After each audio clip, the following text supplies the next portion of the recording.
Have you heard the latest news about COVID-19 vaccines? Health and Human Services Secretary Robert F. Kennedy Jr. announced a significant change. He stated that the CDC's recommendation for healthy children and pregnant women to get vaccinated has been removed. Kennedy shared this in a video, saying he is pleased with the decision. However, as of now, the CDC's immunization schedule has not been updated to reflect this change. This announcement seems to bypass the usual process set up for vaccination guidance. The CDC typically relies on outside advisors to discuss changes. They were already contemplating narrowing COVID-19 vaccine recommendations to older adults and those with underlying conditions. Kennedy's announcement removes COVID-19 vaccine recommendations for pregnant women. This goes beyond what the advisory committee was considering. They were discussing whether to keep pregnant women eligible due to their increased risk of severe illness. The reason Kennedy chose to announce this before the Advisory Committee on Immunization Practices finalized its decision is unclear. The panel was slated to vote on this issue at their June meeting. HHS spokesperson Vianca N. Feliciano stated that, with the pandemic behind us, it's time to move forward. She reassured that HHS and the CDC are committed to health and science for all Americans, especially children.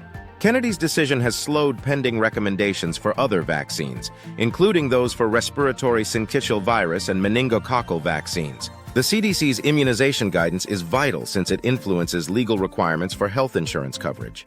If the recommendation for children and pregnant women is removed, it could lead to out-of-pocket costs for vaccines.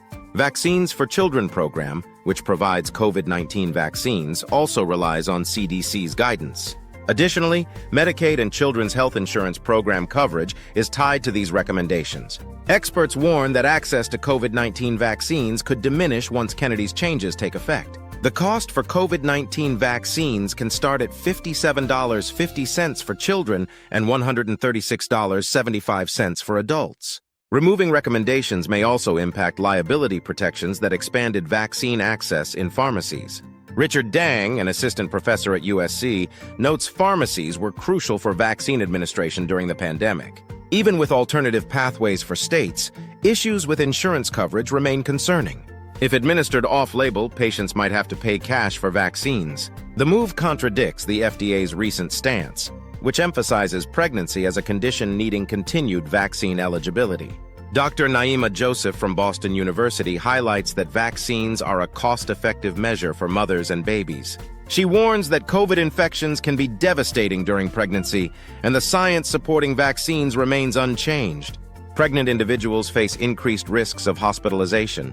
Data shows a strong connection between unvaccinated mothers and heightened hospitalization rates for newborns. In closing, Kennedy's decision raises critical questions about the future of COVID-19 vaccines for children and pregnant women.